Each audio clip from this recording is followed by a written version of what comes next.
সম্প্রতি social media জুড়ে একটি ভিডিও বেশ কয়েকদিন ধরে ঘোরাফেরা করছে।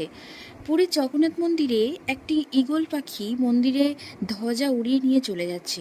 মন্দিরটিকে প্রদক্ষিণ করে ঠুঁটে করে সেই ধ্বজাটি উড়িয়ে নিয়ে যাচ্ছে। তবে কি কলিযুগের সমাপ্ত হতে চলেছে? অশনি কোনো সংকেতের কি সূচনা?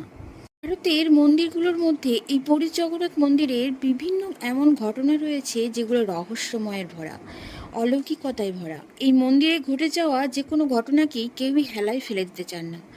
কি ভবিষ্যমালিকা গ্রন্থের ভবিষ্যৎবাণী সত্যি হলো? সেই গ্রন্থটিতে লেখা ছিল, যবে পতাকা পতনে বাজে শঙ্খ, ঈগল ন্যায় লুপ্ত ধ্বজা ভঙ্গ, দেবালয়ে অস্থির হয় বায়ু, বিশ্বে চলিবে ক্রান্তিকালী। এই শ্লোক অনুযায়ী পতাকা পতনের সময় যদি ঈগল পবিত্র ধ্বজা বা পতাকা নিয়ে যায় এবং বাতাস যদি অস্থির হয়ে ওঠে, তবে তা সারা বিশ্বের জন্য সংকটের পূর্বাভাস দেয়। নিশ্চিত যে বিশ্বজুড়ে এক কঠিন সময়ের সূচনা।